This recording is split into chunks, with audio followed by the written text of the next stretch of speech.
What's up, YouTube? This is Too Raw for TV. All right, so before I get into this video, I want to give a big shout out to a longtime subscriber. You may have heard me say this name a few times, but much respect to the brother Robert Mason coming through with not just one, not two, not three, but four different donations yesterday to the channel. Much respect to him for showing love to Too Raw for TV, aka Too Raw for Sports.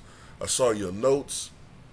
I particularly agree about De'Aaron Fox being a better all-around player and more impactful than Ja Morant. I know Ja Morant is the guy that's, could be the potential face of the NBA in the future. But I agree with the sentiment that De'Aaron Fox is a better leader than tangibles. He's a better leader. He's more clutch. You can definitely argue he's the better shooter of the two. Not that any one of them are elite three-point shooters, but I think I could agree with De'Aaron Fox being a better overall shooter. He's less reckless. And when I say reckless, I'm not talking about off-the-court stuff, but that certainly applies too. And with the play style, as you stated, I could see De'Aaron Fox playing 15 plus years. With the way Ja Morant plays, he's going to have to augment that style within the next 3 to 4 years, or he's not going to have a long career. So I definitely agree with that. So much respect to you for showing love to the channel once again. All right, so yesterday was Game 6 between the Boston Celtics and the Atlanta Hawks. Of course, in Game 5, Boston had the game won, but let it slip away. They had, I think, something like a 13-point lead in the fourth quarter, but they let it slip away because they let Atlanta hang around. They didn't have DeJounte Murray in Game 5, so I guess maybe Boston sort of figured, well, Atlanta's not going to have enough firepower. But in Game 5, John Collins reverted back to his old role of being the secondary main scorer, and he did a pretty good job of it, scoring 22 points and 8 rebounds. And I think he shot well from outside, too, from three-point range. But, he was being more of an aggressive scoring the basketball, not just being a spot-up shooter, playing off the ball. And, of course, Trae Young, who had been struggling for the first 2 games of this series, had his third consecutive 30-point game, including a three-pointer just outside of the midcourt Celtics logo, which gave the Atlanta Hawks the 119-117 victory in Game 5. But it was more of a Boston collapse rather than a dramatic Atlanta victory. So the pressure was on the Boston Celtics going back to ATL to close this series out. And this was a very close game. There was something like 22-23 ties, and I think ties, or I just saw the stat. I think it was 22 or 23 lead changes, I believe it was, and 12 or 13 ties. It was a very close game until the end. And Boston was determined to close this game out in a championship fashion, or championship level fashion. And that's exactly what happened. There was a stretch where Tatum, Jaylen Brown, and Al Horford, the former Atlanta Hawk, all hit three-pointers, and Boston was able to maintain that small but significant lead all the way to a 128-120 victory in Atlanta.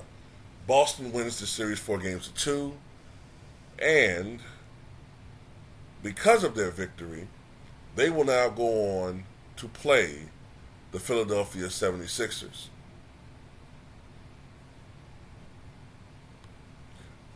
I don't know who the hell I'll be rooting for in that series.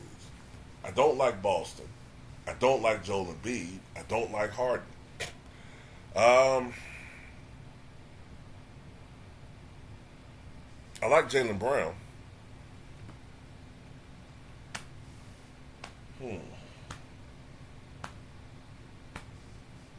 I really don't care who won that series.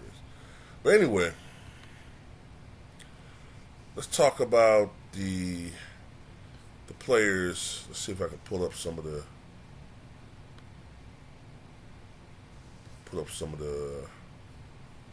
numbers. Okay, so Jaylen Brown in this game had 32 points, 13 of 25 from the floor, 6 of 8 from downtown, 5 rebounds, 2 assists, 1 block. Jason Tatum, 30 points, 11 of 20 from the floor, 4 of 10 from downtown, 4 of 4 from the line, 14 rebounds, 7 assists, 1 steal, and 2 block shots. Marcus Smart, who did a lot of his damage earlier on, I think at one point he scored 9 of the first 14 Boston Celtics points, 22 points on 6 of 12 shooting, 2 of 5 from three-point range, and 8 of 9 from the line, 4 rebounds, 4 assists, and 1 steal for the former Defensive Player of the Year.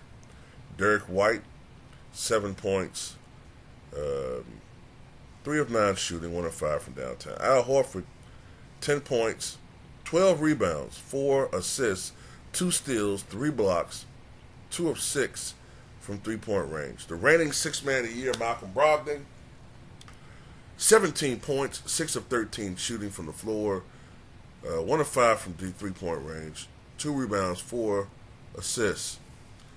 For the Atlanta Hawks, DeJounte Murray in his first game back from the one-game suspension for bumping the official, only 14 points, 5 of 13 shooting, 1 of 4 from downtown, did have 7 rebounds, and compiled 11 assists and 1 steal.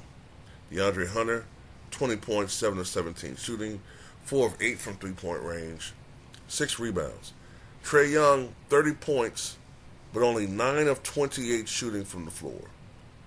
Did not have a good shooting night. 4 of 12 from beyond the arc, 8 of 8 from the charity stripe. Did have 10 assists. Did have 2 block shots, but he committed 5 turnovers in this particular game. So he reverted back to being, he is a guy that has great playmaking skills, but he can be very turnover prone and careless with the basketball. But Trae Young, I think, ties a mark. I think he ties a record shared by Bob Pettit. I believe the record is most consecutive 30-point games in the playoffs with 4 consecutive 30-point games. I think that mark is shared by Bob Pettit. So I guess if Trae Young, if they make the playoffs next year and he scores 30 in the first game, then I guess that would carry over. I got to see how that record is situated. But anyway, John Collins, 16 points, 4 rebounds, 6 of 8 from the floor, 3 of 4 from three-point range. So John Collins, Clint Capella, 10 rebounds, 10 points. So the Boston Celtics advance. Tell me what you guys think.